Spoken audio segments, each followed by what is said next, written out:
অনেকেই আমাকে জিজ্ঞেস করেছে যে আমার পেরেন্টস এক্স্যাক্টলি কি করে। তো আমি তাদেরকে আজকে উত্তর দিয়ে দিচ্ছি যে আমার পেরেন্টস এক্স্যাক্টলি কি করে। আমার পেরেন্টস সারাদিন আমায় খাওয়া থাকার খোটা দেয়, আমার পেছনে সারাক্ষণ লেগে থাকে, আমাকে সারাক্ষণ অপমান করে, সারাক্ষণ বকে, সারাক্ষণ বলে তুই কেন এটা করতে পারি না, তুই কেন এটা করছিস না, তুই কেন ফোন দেখছিস, তুই কেন এই করছিস, তুই কেন এত কম খাচ্ছিস, সব কিছু নিয়ে পড়ে থাকে আমার পেছনে। আমার পেরেন্টসের একটা কমন ডায়লগ আছে, আর সেটা হচ্ছে আমরা তো তোর জন্য এত খাটছি, সারাদিন তোর জন্য খাটছি যাতে তুই ভালোভাবে থাকতে পারিস, খেতে পারিস, পড়াশোনা করতে পারিস। তো আমার বক্তব্য হচ্ছে যদি আমি পৃথিবীতে না আসতাম তো তোমরা কি তুমি কি কাজ করতে না?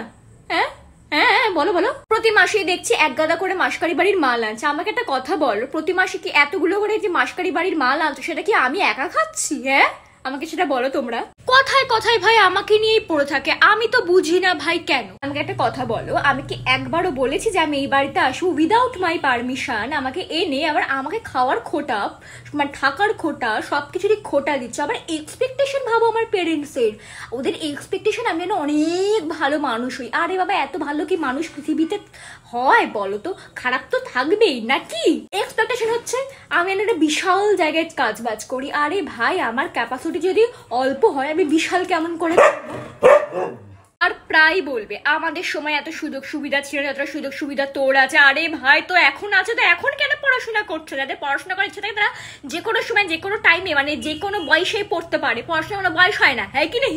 এইসব কথা যদি আমি এখন বলতে চাই তাহলেই বলে দেবে তুই তো আমাদের মর্মই বুঝলি না, দাঁত থাকতে দাঁতের মর্মই বুঝবি না। আরে তো আমি কি করবো এখন? যদি আমার দাঁত যদি থাকে তো আমি কি করে সেই দাঁতের মানে কি করে বুঝবো বলো? মানে ওরা চাইছে আমাদের দাঁতগুলো ভেঙে যায়, বুঝতে পারছো তো? খালি বলবে তুই যা চাস তোকে তো তাই এনে দি। আমাকে একটা কথা বলো, আমি সেই কবে আমার মাকে বলেছি মা আমার একটা বয়ফ্রেন্ড চাই, আমার মা আজ পর্যন্ত আমাকে এনে দেয়নি। নিজেদের দ্বারা যদি কোনো ভুল হয় সেটাও ভাই আমার নামে দোষ চাপিয়ে দেয়, তোর জন্যই তো এটা হলো, তোর জন্যই তো ওইটা হলো, তুই তোর সাথে এরকম ঝামেলা করতে গিয়ে তো মাথা থেকে সব বেরিয়ে গেল।